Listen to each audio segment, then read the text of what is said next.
Chapter 14. The Fire Between Us. Rain lashed the windows of the West Tower, droplets striking glass with such fury they sounded like thrown pebbles demanding entry. The usual comforting crackle of the hearth was absent.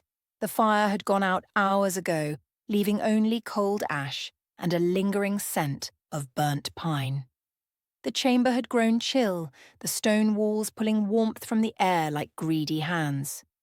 Isolde sat curled on the velvet settee, a cashmere throw draped uselessly around her shoulders.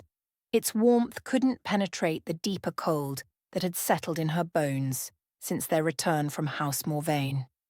The masquerade still haunted her. Everic's knowing eyes behind his fox mask, the silver fang that had drawn her blood without permission, the taste of betrayal that lingered in her mouth like bitter wine. Most of all, the knowledge that Cassian had kept secrets from her.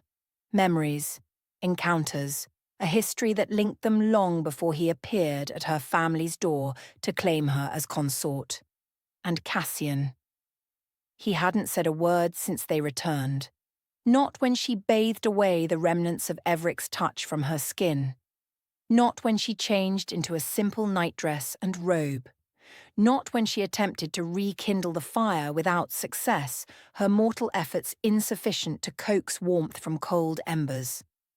When she could bear the silence no longer, she searched for him. Not in their bed, not at his desk where he often retreated to work when troubled. Finally, she spotted a shadow through the glass doors that led to the balcony. He stood with his back to the storm, clothing soaked through, hair plastered to his skull as still as only immortals could be. She crossed the chamber and opened the balcony doors, immediately assaulted by wind and rain. "Come inside," she said gently, raising her voice above the storm. "I don't deserve warmth," he answered, his voice so low it nearly broke her. Not just the words, but the absolute conviction behind them, as if he had long ago accepted his unworthiness as irrefutable truth. The rain drenched her within seconds as she stepped onto the balcony, her nightdress clinging to her skin, her hair quickly becoming a sodden mass against her neck. She walked to him, took his hand despite the rain, and didn't let go when he tried to pull away. "I was warned," she whispered, droplets sliding down her face like tears she was too proud to shed. "By Virel, by fate, even by that mirror. They all said loving you would end me." Cassian didn't turn, his profile carved from marble, his eyes fixed on some distant point beyond the castle walls. "And now you've seen the truth." "I've seen a truth," she corrected, squeezing his hand more firmly. "But that doesn't make it mine." Lightning flashed, illuminating his face in harsh white light, revealing an expression of such raw despair that it stole her breath. In that instant, she saw not the immortal prince but the man beneath, vulnerable despite centuries of carefully constructed defenses. She pressed her palm to his chest, feeling the slow, steady rhythm of his heart beneath soaked fabric. "This is mine," she declared. "Whatever came before, whatever awaits us, this moment, this truth between us, is what I choose." He turned at last, his face a battlefield of warring emotions, hope and fear, hunger and restraint, devotion and self-loathing. His eyes burned garnet red, lit from within by agony and love that had outlasted mortal lifespans. "You don't know what I've done," he said, each word dragged from some deep, painful place he rarely allowed himself to visit. "Then tell me." Not a request, but a demand, an insistence on honesty regardless of its cost. The storm intensified around them, as if nature itself responded to the tension between mortal and immortal, between secrets kept and truths revealed. Wind whipped Isolde's hair into her face, rain pounded against stone with increasing violence, thunder rolled across the mountains like the voice of something ancient, passing judgment. Cassian nodded once, a terse acceptance of her terms. He stepped past her, returning to the chamber's relative shelter, leaving wet footprints on marble floors. Isolde followed, closing the balcony doors behind them, shutting out the storm's fury if not its voice. Inside, he knelt before the cold hearth, arranging new logs with methodical precision. A snap of his fingers ignited flame, not ordinary fire, but something touched with vampire magic, flames tinged slightly blue at their edges, radiating heat that spread through the chamber with unnatural speed. It roared high, wild and golden, casting dancing shadows across walls and ceiling, transforming the familiar space into someplace more primal, more dangerous. The sudden warmth against Isolde's rain-chilled skin made her shiver more violently, her body struggling to adjust to the rapid change in temperature. Cassian dropped his coat to the floor with a wet slap, water pooling on marble beneath sodden velvet and silk. He stood with his back to her, fingers fumbling uncharacteristically as he unfastened the formal shirt he still wore from the masquerade. "There's something you haven't seen," he said, his voice rough as if unused to speaking truth aloud. "Something I've hidden from everyone." And then he pulled back the fabric across his back, letting the shirt fall to join his coat on the floor. Scars. Rows upon rows of scars marked immortal flesh that should have healed without trace. Some appeared as silver lines faded with time, but still visible against pale skin. Others looked fresher, angry crimson slashes, circular bites with teeth marks still evident, rune burns that seemed to glow faintly from within. One particularly vicious mark stretched from his right shoulder all the way to his left hip, a diagonal slash that still faintly glowed with magic that had never fully dissipated.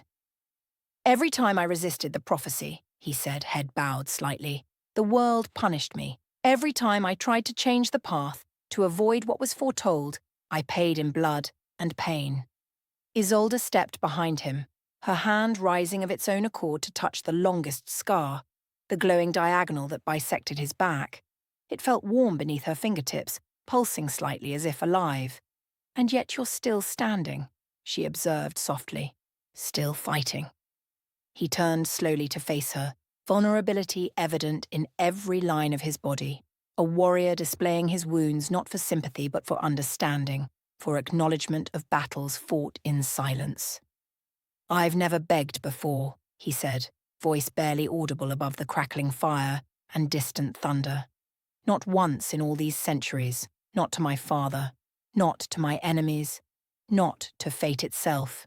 With deliberate grace, he dropped to his knees before her, looking up with eyes that no longer concealed immortal hunger behind careful control, everything exposed, raw and real and terrifying in its intensity.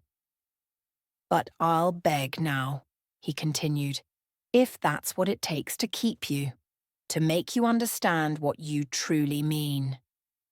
Isolde's breath hitched, caught between her ribs like something too precious, too painful to release.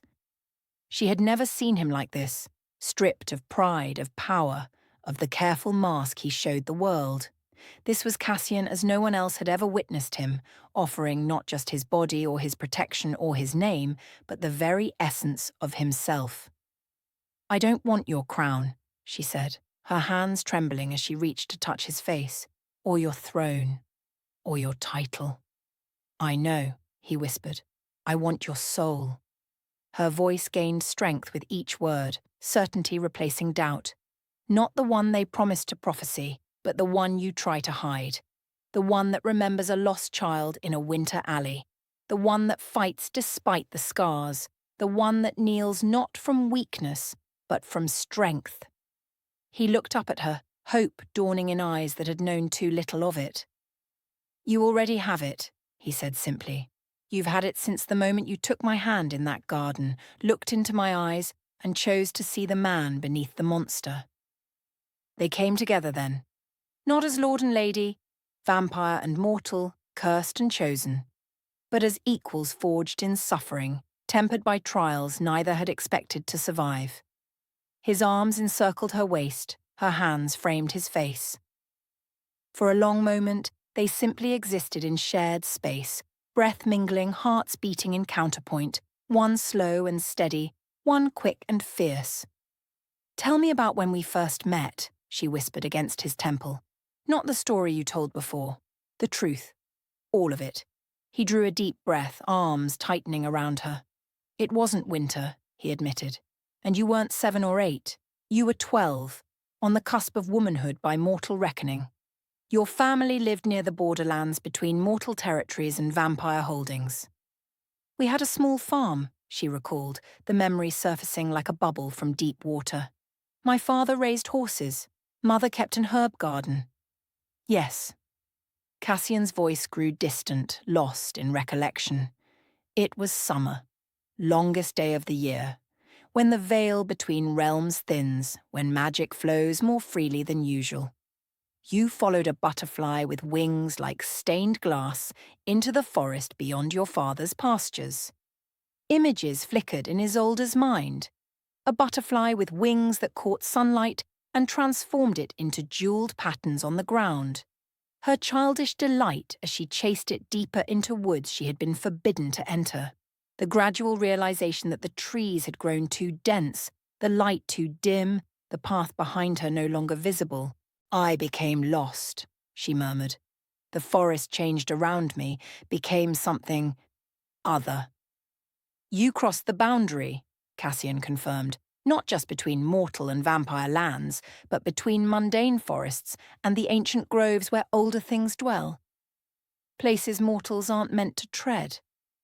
I remember the chill, she said slowly, the memory gaining clarity with each word. It was summer, but suddenly I could see my breath. The trees had faces and eyes. You had wandered into the Red Grove, Varel's domain, though you didn't know it then. His hand stroked her back in slow, soothing motions. I was there on diplomatic business. Vampires and witches maintain uneasy alliances, and my father had sent me to renegotiate certain arrangements. You found me crying, Isolde continued, the scene unfolding in her mind with increasing vividness. Sitting at the base of a tree with bark like red-black skin. My knees were scraped, my dress torn. You looked up when I approached, Cassian said, something like wonder in his voice. And you weren't afraid, even though, by then, you knew enough to recognize what I was. You simply asked if I was lost, too. You laughed, she remembered.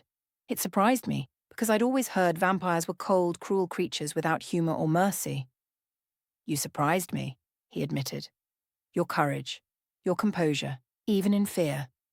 Your immediate assumption that I might be as vulnerable as you, that we could be lost together rather than predator and prey. Their clothes fell in silence, not torn away in passion but removed with deliberate care, garments set aside as barriers they no longer needed. They moved to the thick rug before the hearth, the fire casting their shadows against far walls, merging them into a single silhouette that shifted and danced with the flames.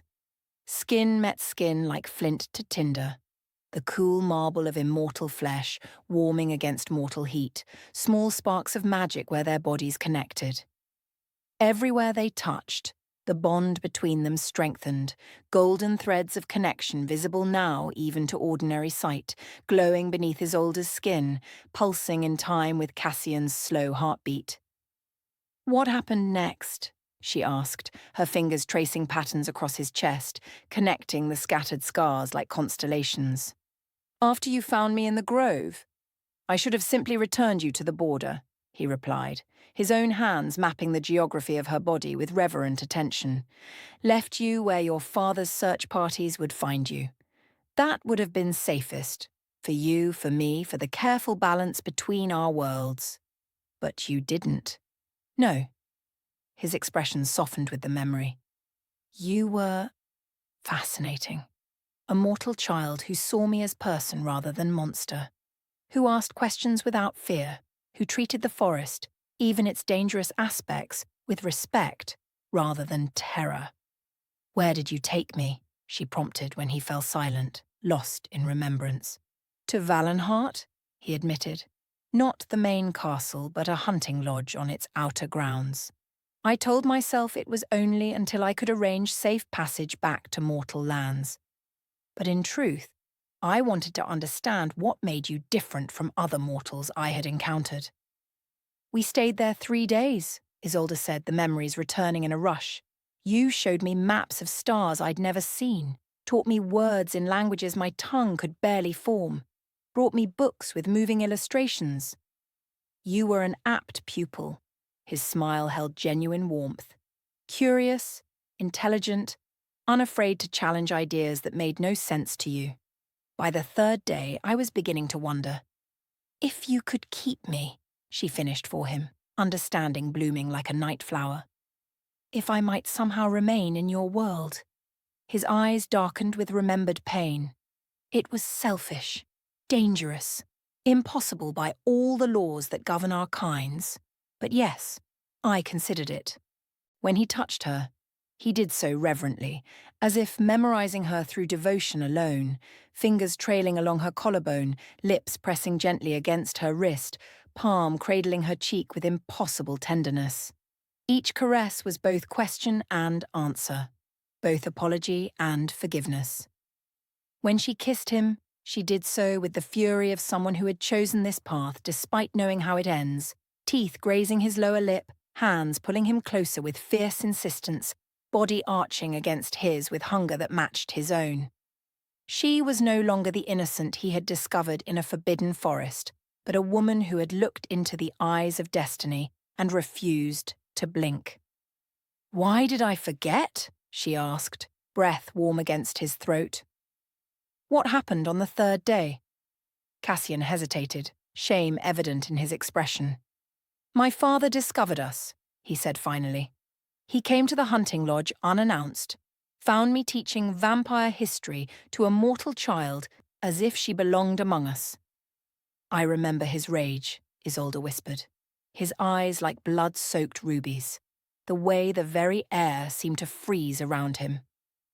"He ordered me to return you immediately and erase all memory of your time with us." Cassian's arms tightened around her, as if even now he sought to protect her from that long-ago threat. "Said if I refused, he would ensure you never left Valenhart alive." "So you obeyed," she said, not accusation, but understanding.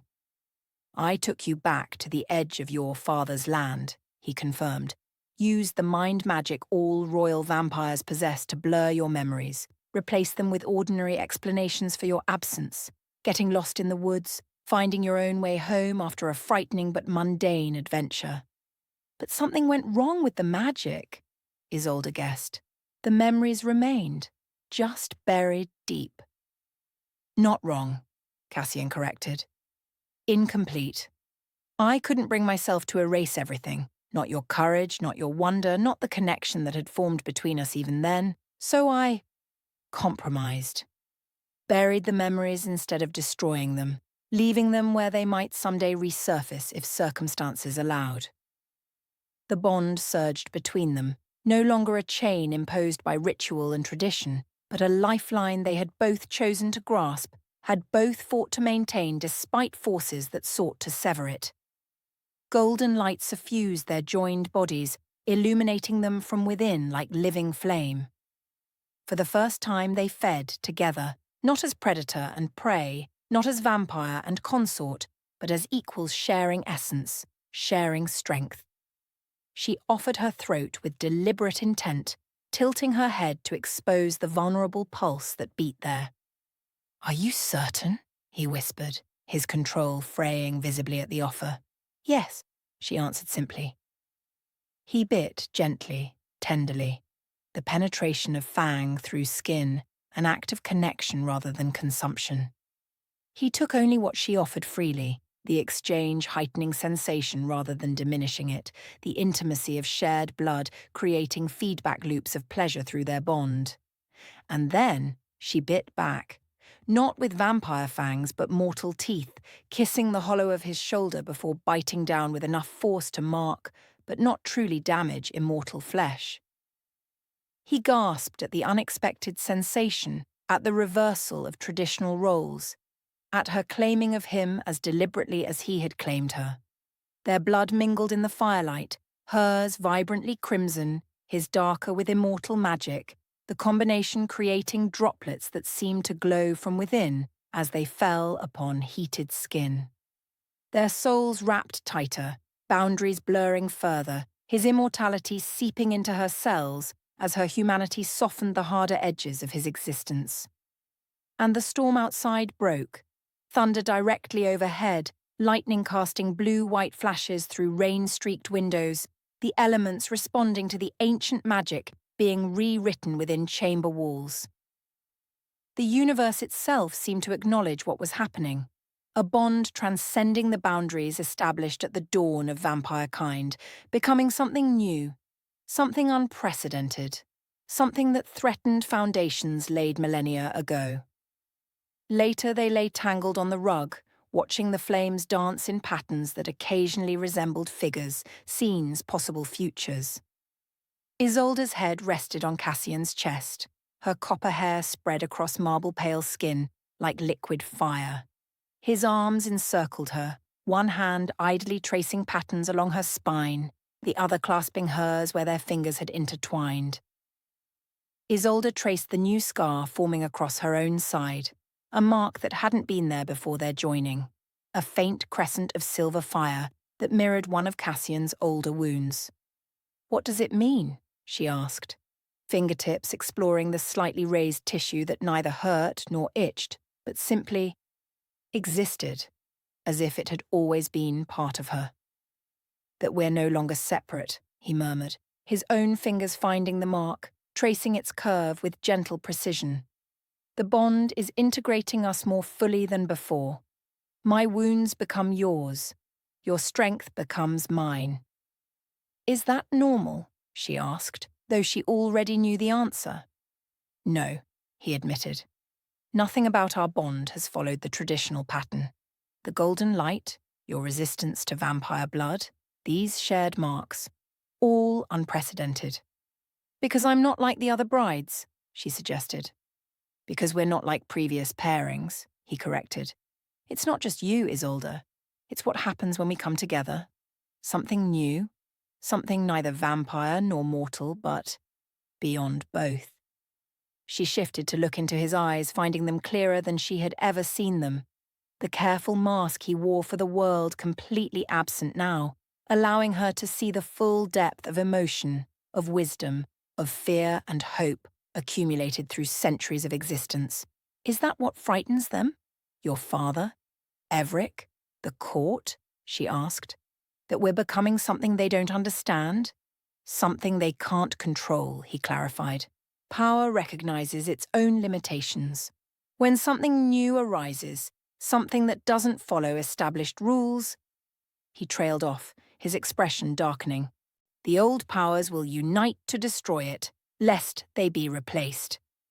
A sudden knock shattered the moment, sharp, authoritative rapping against chamber doors that had been locked since their return from House Morvain. Cassian was on his feet instantly, a robe materializing around his form as if conjured from shadow itself, another settling across Isolde's shoulders with equal efficiency.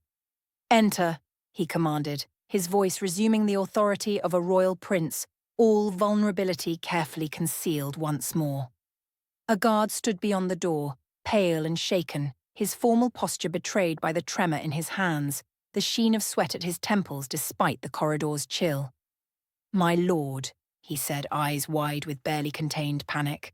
"A raven from Ilarion has arrived. It bears the royal seal of summoning." Cassian's expression hardened to granite. He crossed the chamber in swift strides, taking the proffered scroll from the guard's outstretched hand. The parchment bore scorch marks around its edges, as if the message it contained was too volatile to be contained by mere paper.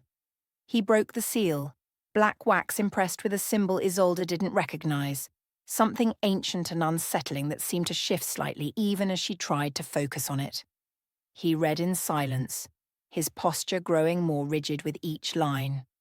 The color drained from his face, not the usual pallor of vampire complexion, but something deeper, more alarming, as if the very essence of him was withdrawing from the surface.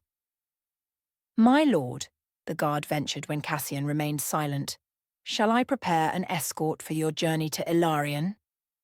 "Leave us," Cassian ordered, his voice distant, distracted. "Speak of this to no one.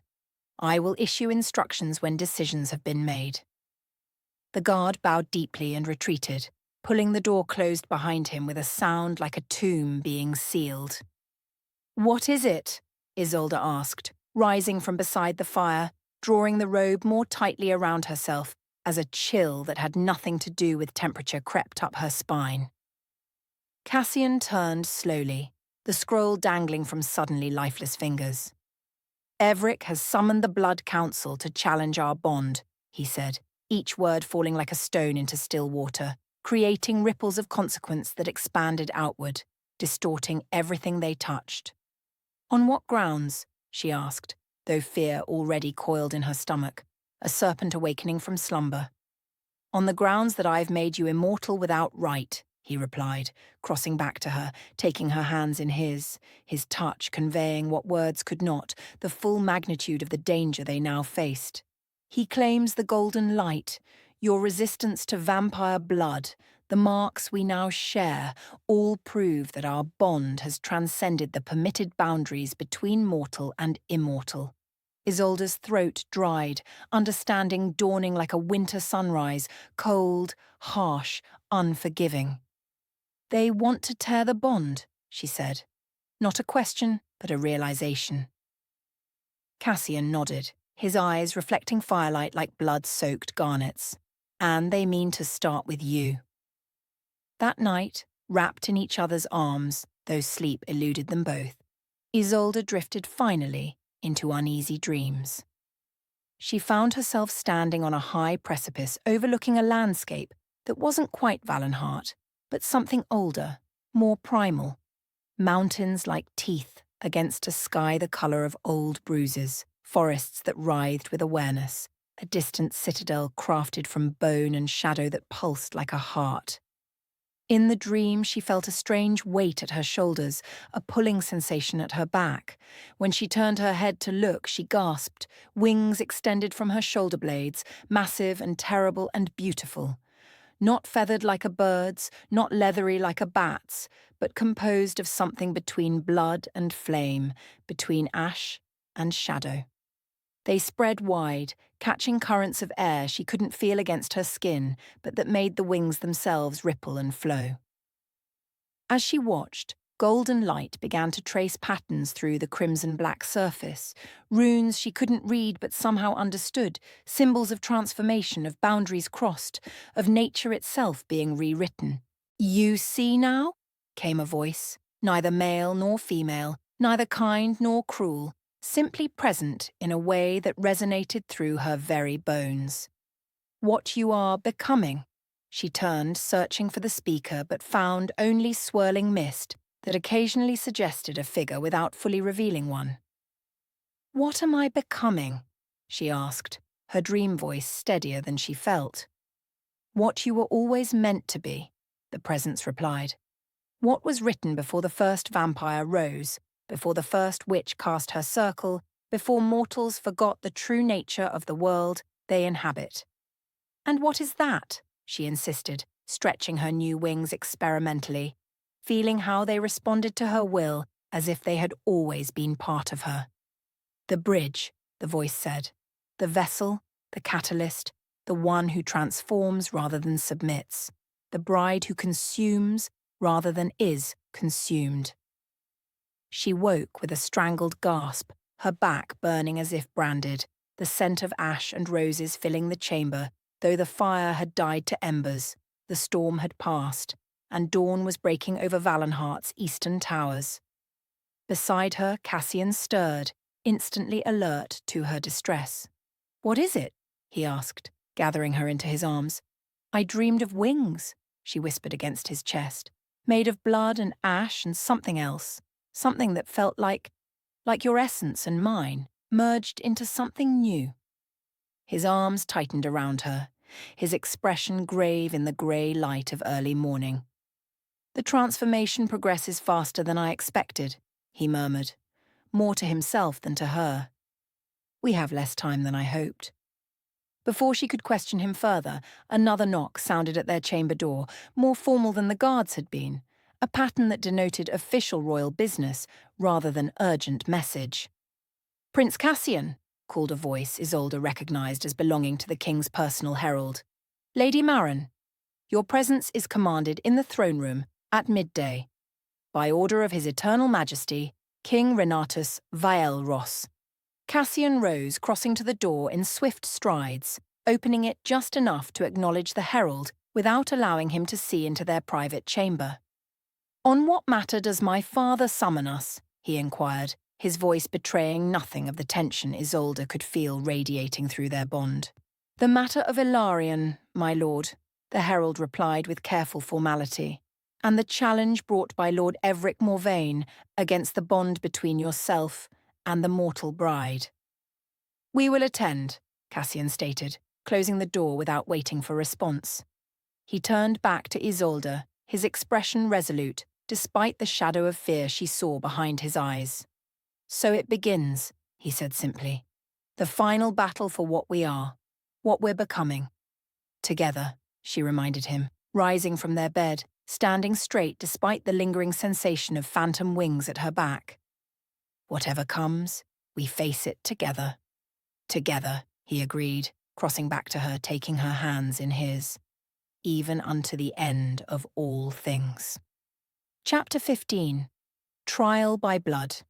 Dawn never truly broke in Valenhart Castle, only paled into a bruised grey that whispered of light without delivering its promise. But this morning felt darker than most, as if the very stones sensed the coming judgment. Isolde dressed in silence, fingers trembling slightly as she fastened a high-necked gown of midnight blue.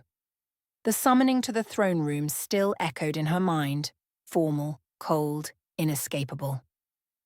She caught Cassian watching her from across the chamber, his face a careful mask of calm that couldn't quite conceal the storm beneath. "Whatever happens," he said softly, "remember that they fear what they don't understand." She nodded, touching the place where the bond pulsed between them, not visible but ever present, like a second heartbeat beneath her skin. "And they don't understand us?" "No."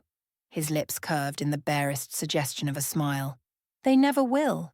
When he offered his arm, she took it without hesitation. Whatever trial awaited, they would face it together.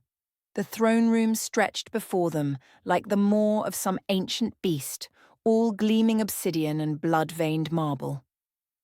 Courtiers lined the walls, their whispers rising and falling like the hiss of distant flames. At the far end, King Renatus sat upon the obsidian throne, his silver hair the only brightness in a form carved from shadow and cold authority. The silence that fell as they entered was absolute. Isolde felt the weight of 100 immortal gazes, assessing, judging. Beside her, Cassian walked with the fluid grace of a predator, giving no outward sign of deference or fear. His hand remained at the small of her back, a gesture both protective and defiant. They stopped at the base of the dais. Cassian bowed slightly, not the deep genuflection of a subject, but the measured acknowledgement of an equal. Isolde followed his lead, heart thundering against her ribs. King Renatus's eyes, pale as winter frost, settled on her with glacial contempt. "So," he began, voice rich and cold as ancient wine, "this is the mortal who has bewitched my son." Before Cassian could speak, the king continued, addressing the court with theatrical precision. "For centuries, we have maintained our bloodlines with care. For centuries, consorts have been chosen to strengthen, not weaken.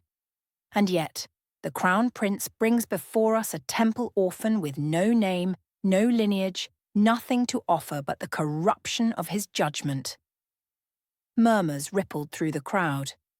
"I have broken no law," Cassian replied, voice steady. "The bond was formed according to ancient rite."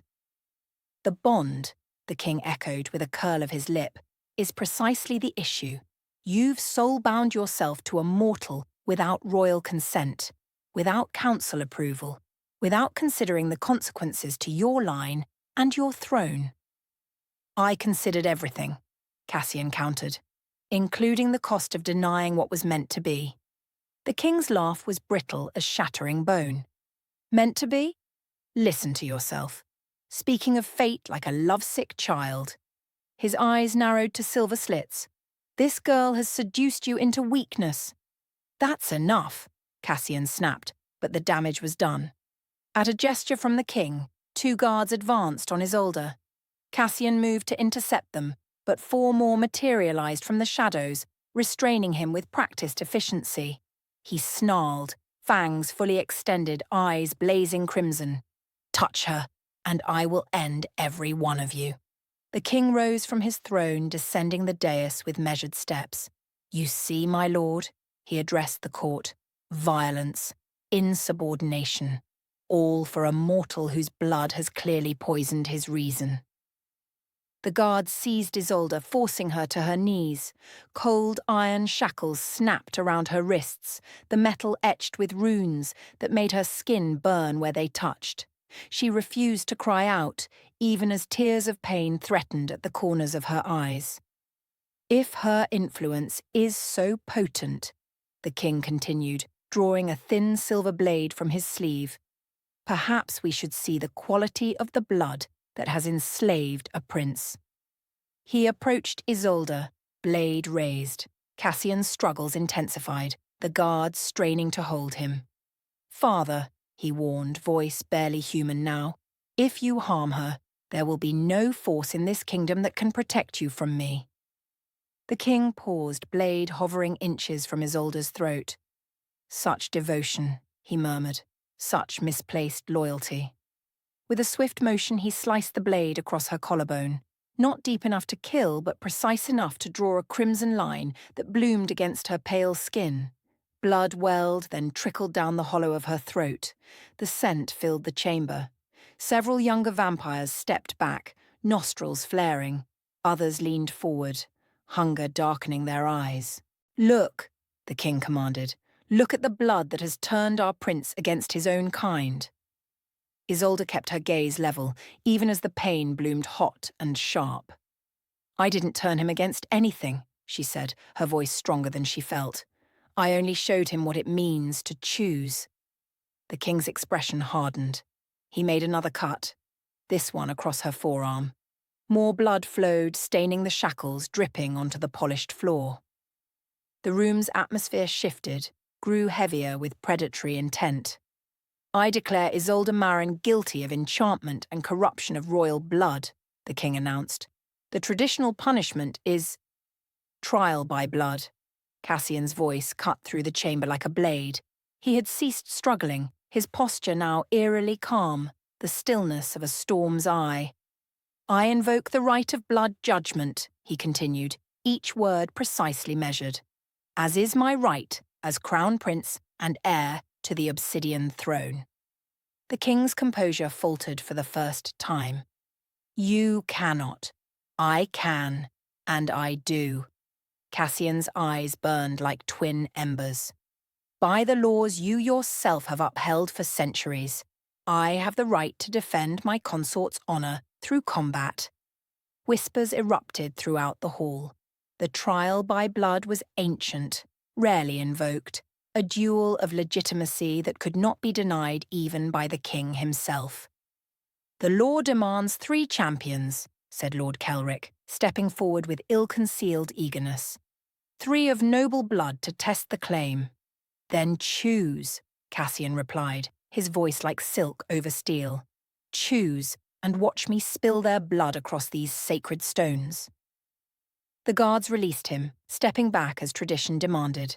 Cassian moved to Isolde immediately, kneeling beside her. His fingers hovered over the shackles, unable to touch the enchanted metal without consequence. "I'm sorry," he whispered, low enough that only she could hear. "This is the only way." She looked into his eyes, seeing both fury and fear warring there. "I know," she said, "but if you do this, if you win, they'll never forgive you." "I don't need their forgiveness," he replied, "only your survival." The king's voice boomed across the chamber. "The trial is accepted. Lord Kelrick shall stand as first champion, Lord Everick as second." His eyes swept the assembled nobles. "Who claims the right of third champion?" A tall figure detached from the shadows, Lord Darius, eldest of the Blood Council, his face a network of ancient scars. I shall test the prince's conviction. Cassian rose to his feet with fluid grace, removing his formal jacket and tossing it aside. Beneath, he wore only a thin shirt of black silk. He drew no weapon. "The trial begins," he announced, "when my consort is freed from those chains." The king hesitated, then nodded to a guard. The shackles fell away, leaving angry red welts where they had burned Isolde's skin. She staggered to her feet, lightheaded from blood loss. "Take her to the edge of the circle," Cassian instructed another guard, his eyes never leaving the king. "No one touches her until this is done."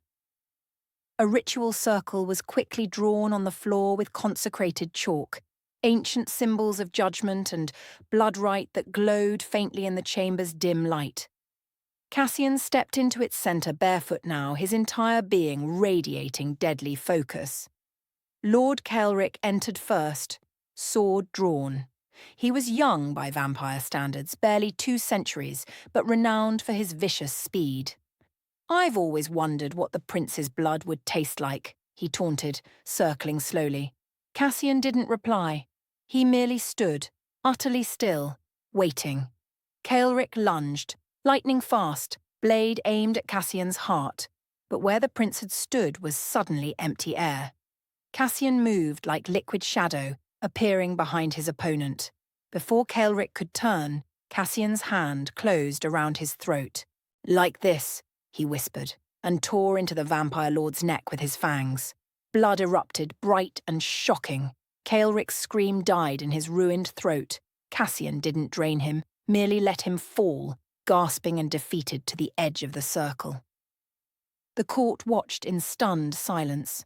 Lord Everic stepped forward next, his fox-like features arranged in a mask of confidence that didn't quite reach his eyes. He carried twin daggers of bone and silver. "A lucky move," he remarked, gesturing to the fallen Kelric. "But luck always runs out, my prince." This time Cassian smiled, a terrible expression devoid of warmth. "Luck has nothing to do with what I'm about to do to you." Their battle was longer, more calculated. Everic was clever, avoiding direct engagement, striking when Cassian appeared to lower his guard. But each time the daggers seemed about to connect, the prince twisted away with unnatural grace. Blood beaded along a shallow cut on Cassian's arm. The scent of it changed the atmosphere in the room, royal blood, potent and rare. Everic's nostrils flared, his focus wavering for just a fraction of a second. It was enough. Cassian seized him, one hand clamped around Everic's wrist with such force that bones cracked audibly. The daggers clattered to the floor. With his other hand, Cassian gripped Everic's hair, wrenching his head back to expose his throat. "For touching her at the masquerade," he hissed. "I should end you here." Everic's eyes widened in genuine fear. Instead of killing him, Cassian bit deeply into his shoulder, a punishment bite that would leave a permanent scar, a mark of shame no vampire could hide. Everic collapsed, clutching his wounded shoulder, blood streaming between his fingers. 2 champions fallen. 1 remained. Lord Darius entered the circle with the measured calm of absolute confidence. Where the younger lords had brought weapons, he carried none. His eyes, ancient and black as the void, assessed Cassian with clinical detachment. "You fight well," he acknowledged, "but you fight with emotion. That is weakness." Cassian wiped blood from his mouth with the back of his hand. "You mistake passion for weakness, old one. That is your failing." Darius moved with the suddenness of a striking serpent. His hand caught Cassian's throat, fingers digging into flesh with centuries of practiced strength. Cassian didn't resist. Instead, he smiled through the pain. "You can't choke what doesn't need to breathe," he said. Then his own hands shot up, gripping Darius's temples with terrifying precision. Something ancient and terrible flowed from Cassian, not physical strength, but something deeper, darker. The blood bond he shared with Isolde pulsed visibly beneath his skin, lending him power that made the air around them crackle with energy. Darius's eyes widened. For the first time in centuries, the eldest vampire knew fear. I could remove your head with my bare hands, Cassian said, his voice eerily calm. I could drain you dry in seconds. I could break you in ways that would take centuries to heal. His grip tightened. But instead, I'll simply show you what you've forgotten. Something passed between them. A vision, a memory, a truth. Whatever Cassian shared made Darius go utterly still. Then, to the court's shock, the ancient lord lowered his head in submission. I yield, he said, voice barely audible. The trial is finished. Cassian released him, turning to face the king and the stunned court. Blood stained his shirt, some his own, most belonging to his defeated opponents. His eyes still burned with supernatural light, the bond between him and Isolde visibly pulsing beneath his skin. 3 champions, he declared. 3 victories. By the ancient laws, her innocence is proven, and our bond is legitimate. His gaze settled on the king. Do you contest the outcome? King Renatus's face was a mask of controlled fury, but even he could not deny the results of the sacred trial. The outcome stands, he said coldly. But know this, a true prince puts the needs of his bloodline above his own desires. We require an heir, a true heir, not some half-breed abomination. My bloodline, Cassian replied, will be my own concern. He turned away from the throne, walking directly to Isolde. The court parted before him like water before flame. When he reached her, he gathered her gently into his arms, unmindful of the blood that stained them both. Can you stand? He murmured. She nodded, though her legs felt like water beneath her. The wounds still bled, and the chamber spun in slow, nauseating circles. I think so. But when she tried to rise, darkness edged her vision. She felt herself falling, the blood loss finally taking its toll. Cassian caught her, sweeping her into his arms with effortless grace. He turned once more to face the court. Remember what happened here today, he said, voice carrying to every corner of the vast chamber. Remember what I did to defend what is mine, and know that I would do far worse if ever threatened again. With that, he carried her from the throne room, leaving a stunned silence in his wake. In the quiet of their chamber, Cassian laid Isolde gently on their bed. His hands shook slightly as he tended her wounds, cleaning away blood, applying healing salves that smelled of night-blooming flowers and ancient magic. I'm sorry, he whispered, his composure finally cracking. I'm sorry you had to endure that. I'm sorry I couldn't protect you better. Isolde reached up, touching his face. You did protect me. You risked everything. I would risk more, he said, capturing her hand and pressing it to his lips. Everything I have, everything I am. She studied him in the dim light, this dangerous, beautiful creature who had defied his king, his court, his very nature, all for her. The bond between them hummed, warm and alive. What happens now? She asked softly. Cassian's expression darkened. Now we prepare. The king won't forget this humiliation. The trial bought us time, nothing more. Time for what? He brushed a strand of hair from her face, his touch achingly gentle. Time to decide whether we fight for this throne or leave it behind forever. Outside their sanctuary, the castle stirred with whispers of rebellion and prophecy fulfilled. But within the chamber's quiet embrace, there was only the sound of their matched heartbeats, mortal and immortal, bound by blood and choice, facing whatever darkness came next, together.